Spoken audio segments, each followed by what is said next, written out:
Hi, my name is Heron, and today I would like to talk to you about a bit of a heavy topic.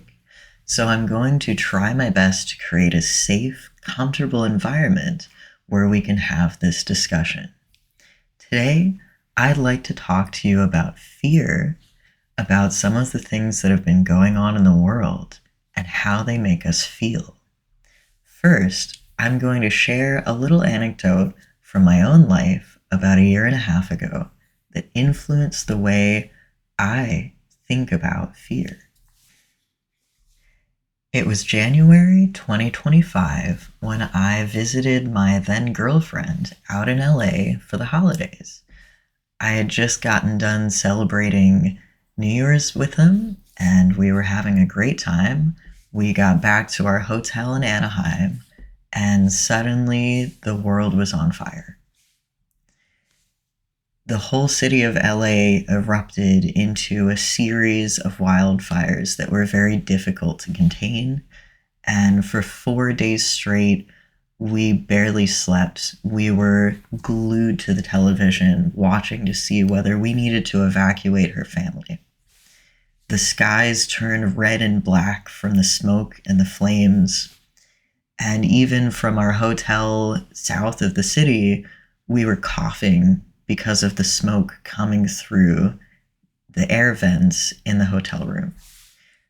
So as we were watching TV, all of the major news networks needed to continuously bring in reporters to keep talking about the story, to keep people informed and updated so that we could evacuate people, close off roads, etc. And they didn't have time to write a script. They were flying in news reporters from other states. So a lot of the time, what they were doing was just talking to fill the silence, to reassure people there's still somebody here taking care of you, watching over you. Sometimes what they said made no sense and was a little comical. I remember around day 2, there was a news reporter who said, "Sometimes it seems like there's a light at the end of the tunnel, and that light is more fire." It was so stupid, but it was the first time in days that I'd laughed. And I realized in that moment that it's not about what you say. Sometimes people just need a friendly face and voice to connect to feel comforted, like they're not alone. That really profoundly impacted how I think about fear and how I think about community in a time of crisis. Ironically, one of my greatest fears has always been being on camera. And so for the past several months, I've been working tirelessly to try to come up with some way that I can avoid showing my face in these videos.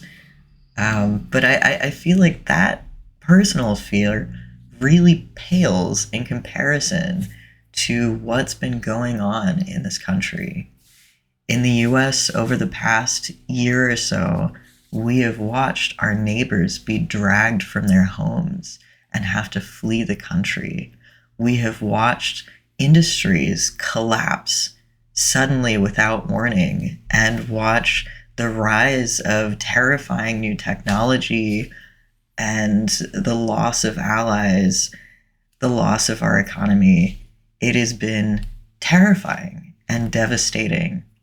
And I think a lot of people, myself included, have felt deeply afraid for a long time.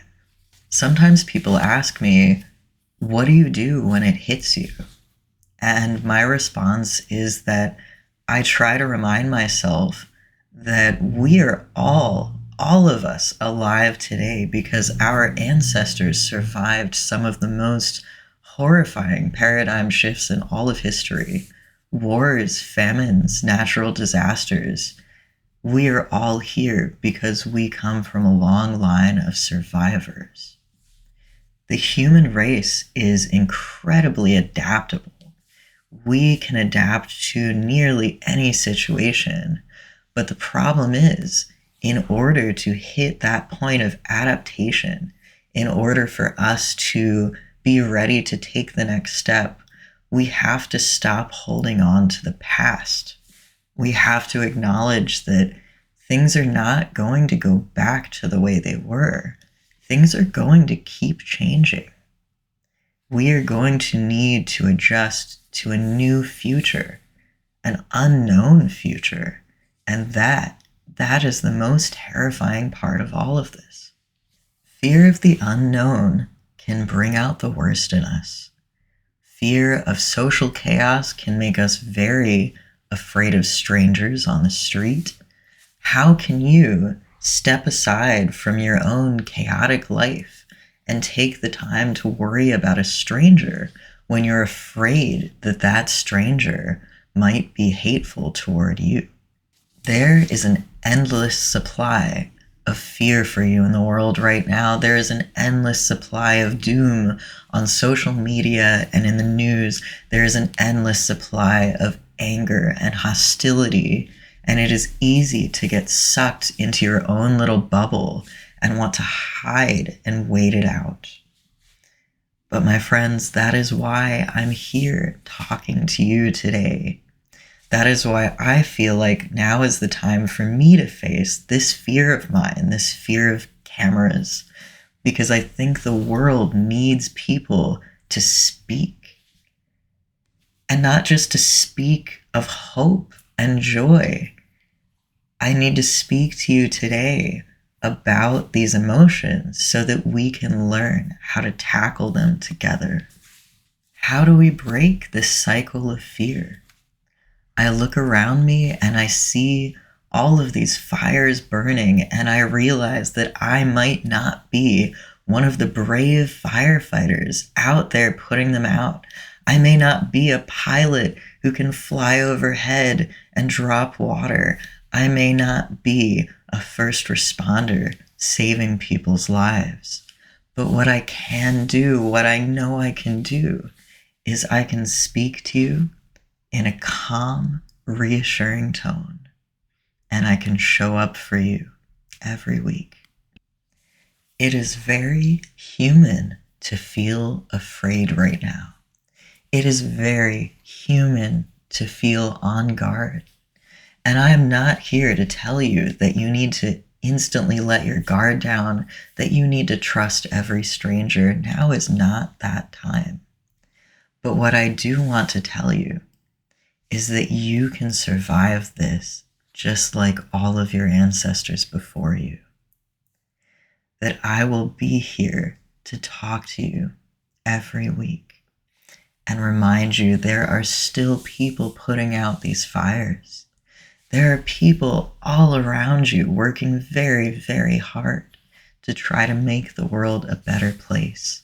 And if you have any ability to help them, please do. And if you don't right now, that's okay. If all you can do is survive, then survive. But if you can try just a little bit to find some sort of hope and joy in the world, it will do you a world of good.